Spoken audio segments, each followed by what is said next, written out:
If you struggle with toilet anxiety, I have something really exciting to share with you. And by toilet anxiety, I'm talking about the fear of not making it to a bathroom in time and worrying about pooping your pants, which are things that I struggled with for years.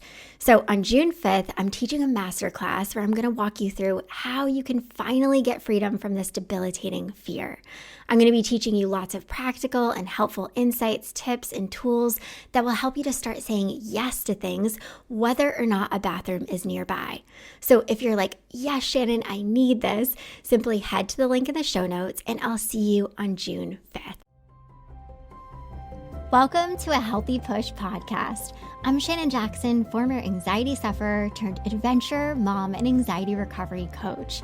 I struggled with anxiety, panic disorder, and agoraphobia for 15 years. And now I help people to push past the stuff that I used to struggle with. Each week, I'll be sharing real and honest conversations along with actionable and practical steps that you can take to help you push past your anxious thoughts, the symptoms, panic, and fears. Welcome. You're right where you're meant to be.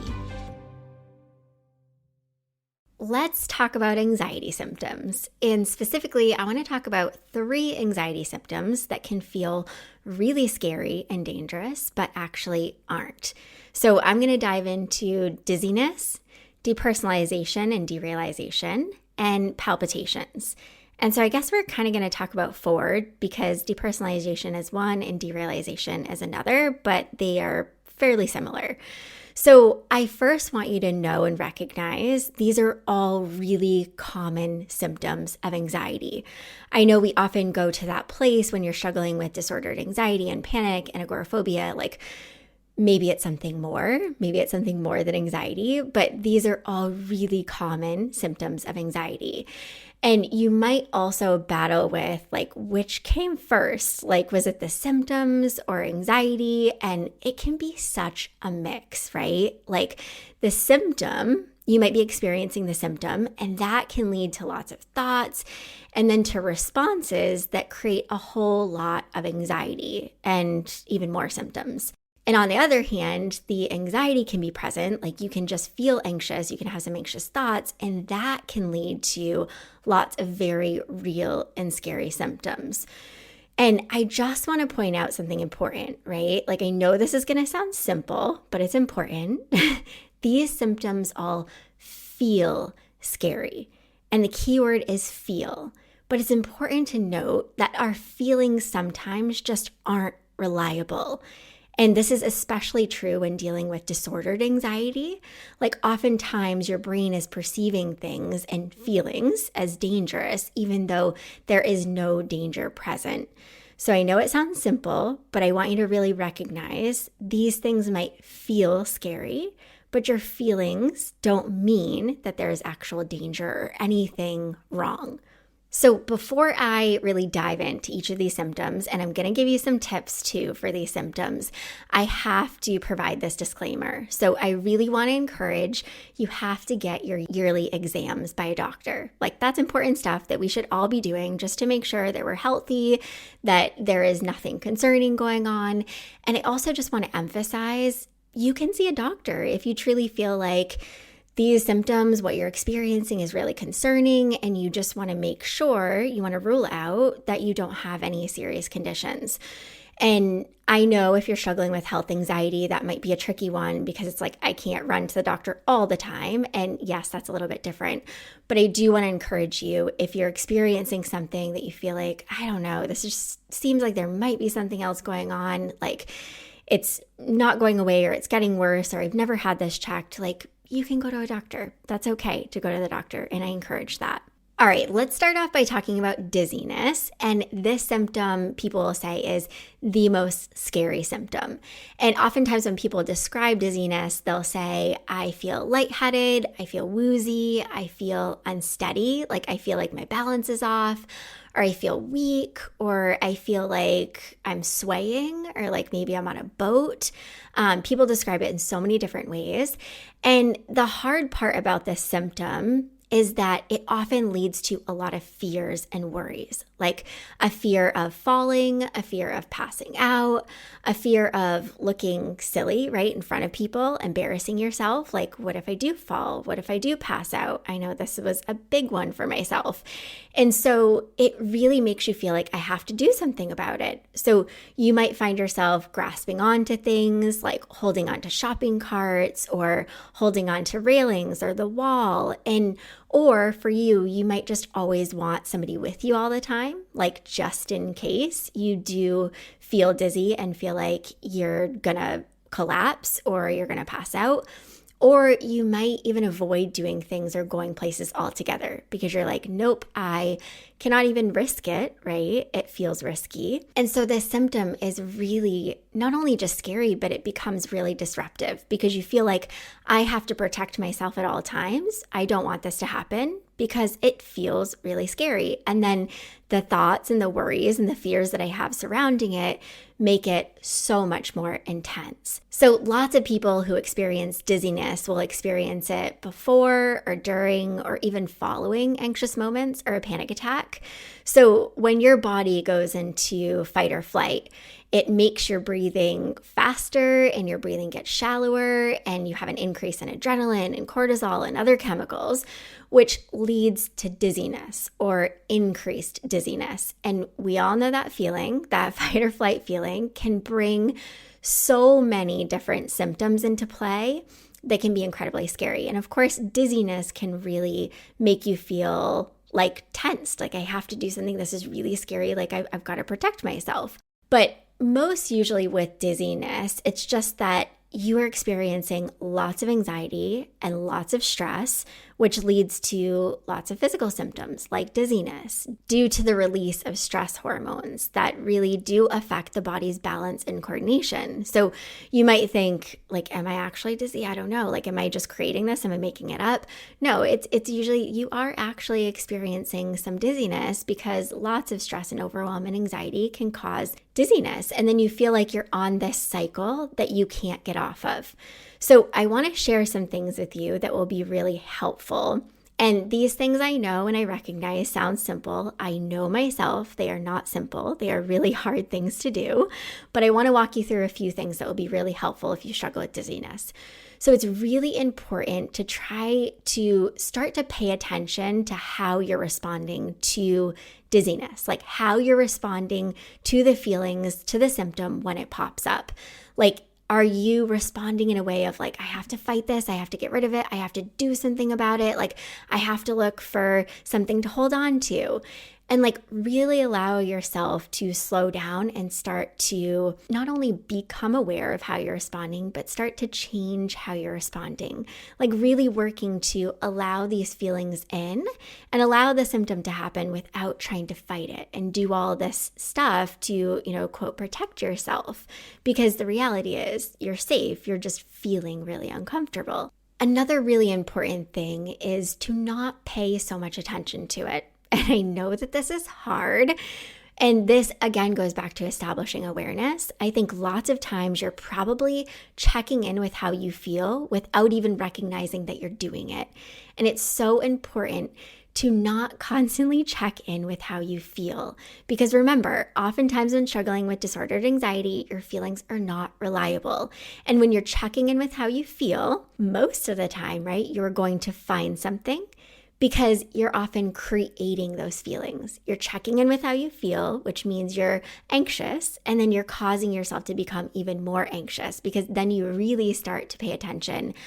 Oh goodness, okay, yeah, I do feel a little bit off. I do feel like something isn't quite right. And then bam, like the symptoms there. So the other one that I talked about too that's really important is not altering your actions and behaviors because dizziness is present. Like really trying to resist grasping onto things or reaching out for somebody or like, I know that this is so hard. So maybe just the first step for you is just creating that awareness of when you're wanting to and slowing down and like, hey, maybe I can stick with this for just like a few seconds.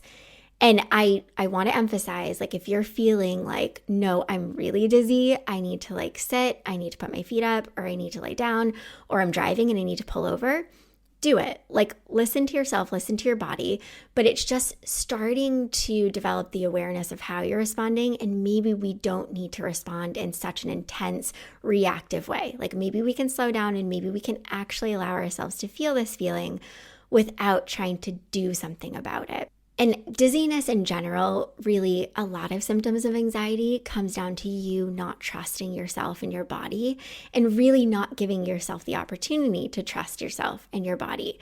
And of course, developing that trust is hard because it takes some uncomfortable steps, some healthy steps, but those uncomfortable and healthy steps are so important because you want to put that trust back within yourself and your body.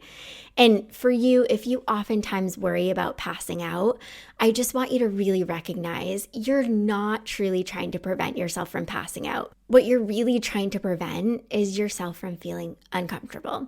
You're trying to prevent yourself from feeling really anxious, from feeling really scared. And I want you to think of how many times you have felt anxious and scared, and you've always gotten through it.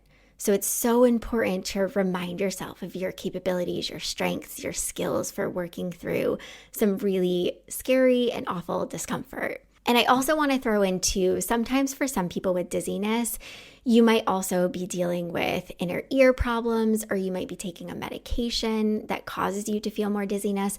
So for some people, there are other factors, and I don't want to overlook that. These things can be true. And also too, with dizziness, it can be dehydration. Like sometimes the symptoms that we're experiencing are because of really basic things that we're overlooking. Like we're overlooking staying hydrated, we're overlooking moving our bodies, we're overlooking like some really obvious indicators of feeling dizzy and uncomfortable. So at the end, I'm also going to throw in some more simple and practical tips because oftentimes with symptoms, we make everything about anxiety, but sometimes we're just losing sight of some really basic stuff. Okay, so the next one is depersonalization and derealization. And I hear this a lot. Shannon, this is so scary. I hate these feelings more than anything. And they're terrifying. And I totally understand. I experience DPDR often throughout my recovery journey. And it is a symptom that can feel really scary and really overwhelming. So let me just highlight what these are. So depersonalization, if you don't know, is really feeling detached from your thoughts, from your body, from your feelings. Where derealization is really feeling disconnected from your surroundings, from your environment. So in general, things might feel unreal. You might feel like you're living in a dream world, like you're not really present in the space and time and like actually doing the things that you're doing. I know for myself, this was one of the scariest symptoms because when I would feel it, it would immediately like scare me because it felt like I was removed. And I remember so many times, like in a movie, literally, going into a bathroom, like if I was out and I would splash water in my face, I would pinch myself, I would like tap on walls or like the stalls of bathrooms, like in a desperate attempt to get my brain to recognize like, no, Shannon, we're actually here. Like this is real. Like this is happening. You're here in this place. And if all of this sounds familiar and are things that you are currently doing, you are not crazy. I understand. Like this feeling truly can make you feel like I'm going crazy. So it's really important to understand why this symptom takes place. So it's really basic. It's that your mind is really trying to cope with lots of overwhelm and stress. Your brain is trying to protect you. And when it feels really overwhelmed and has experienced a lot of anxiety, a lot of stress and overwhelm, your brain has this function where it tries to like remove you from the stress and overwhelm. And that's what makes you feel disconnected, like detached, removed. And again, I know how scary it can feel, but it's important to recognize your brain is really serving an important function, like it's doing something to try to help you. And I know it doesn't feel helpful. It feels really scary, but it's good to recognize your brain is trying to protect you. So just some things I really want you to hear about depersonalization and derealization. It feels so scary because you are physically present, like you're actually physically present, but you're temporarily mentally checked out. And I know that mentally checked out feeling can be really scary. But remember the keyword feels. It feels really scary. It feels really uncomfortable. But it is temporary. It is a temporary discomfort. And it's also important to know you are not going crazy. You are not losing your mind. Depersonalization, derealization isn't an indication that there's something terribly, terribly wrong and that you're going crazy or losing your mind. It's a symptom of anxiety, a really common one. And again, it's your brain trying to protect you. And I also think it's important for you to know that you might feel like I know that I did that, but I don't really remember doing that. Like I don't really remember going there and doing that. And I don't have a full memory of things. And that's because your brain is a little bit checked out. Like you're not fully present mentally to create the memories. So you're not going to have that full memory. And that's okay. I know that feels scary. That can make it feel more scary, but it is okay. So I want to give you some tips for DPDR. So acknowledge, and I know this sounds so simple, it is temporary. You are not losing control. You are not going crazy. None of those things. You are simply feeling.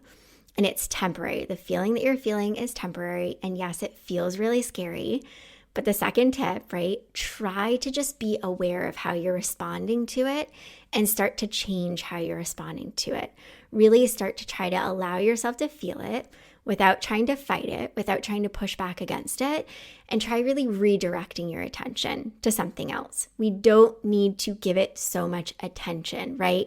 We don't really need to pay attention to it. We can simply gently redirect ourselves to something else that's happening in the present moment.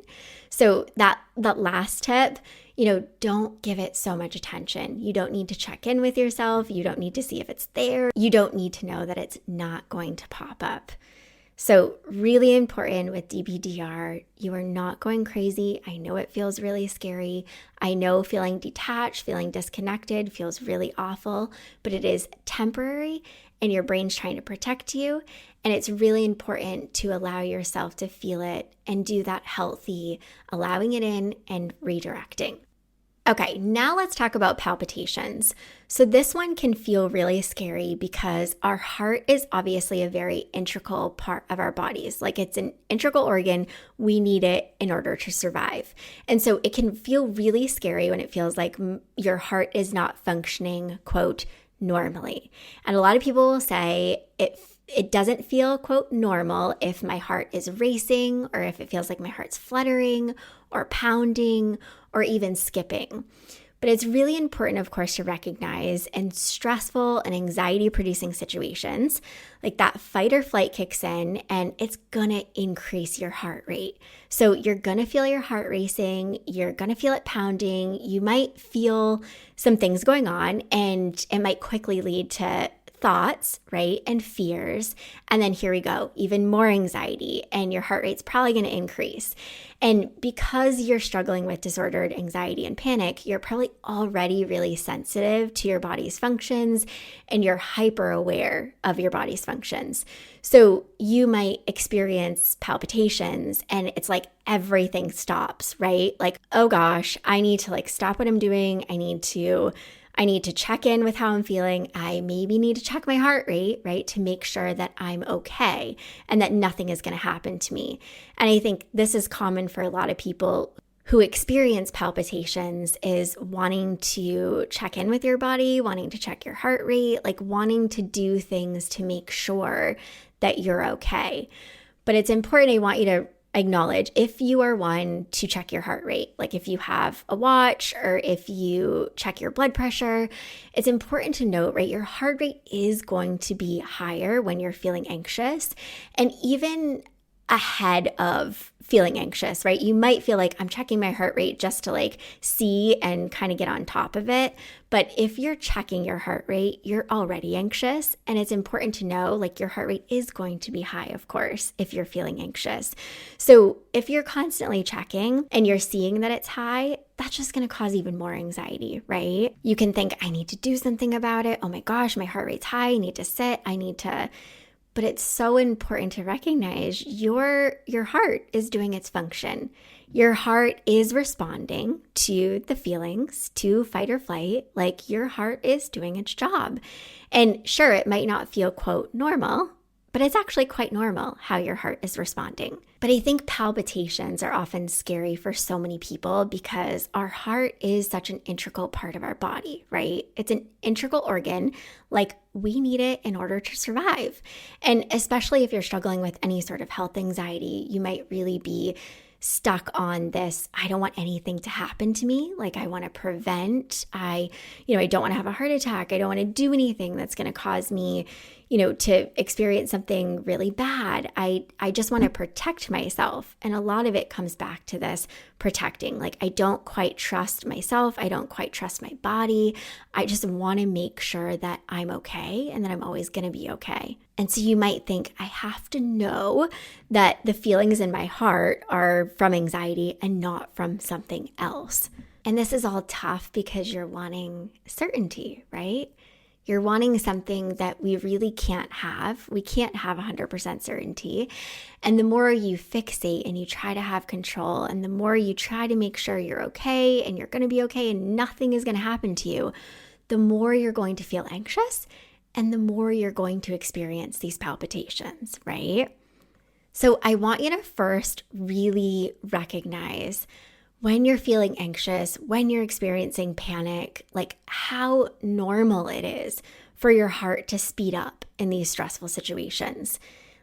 And even when you're exercising, for instance, right? It makes sense that your heart is really racing. It makes sense that you might be feeling like it's not, quote, normal. But remember, your heart is functioning normally. It's doing its job. So instead of, I need to stop what I'm doing, I need to pause, I need to sit down, maybe you can hang with the feelings for a little bit, even for a few seconds. Maybe you can let your heart rate be high. Maybe you can feel these palpitations.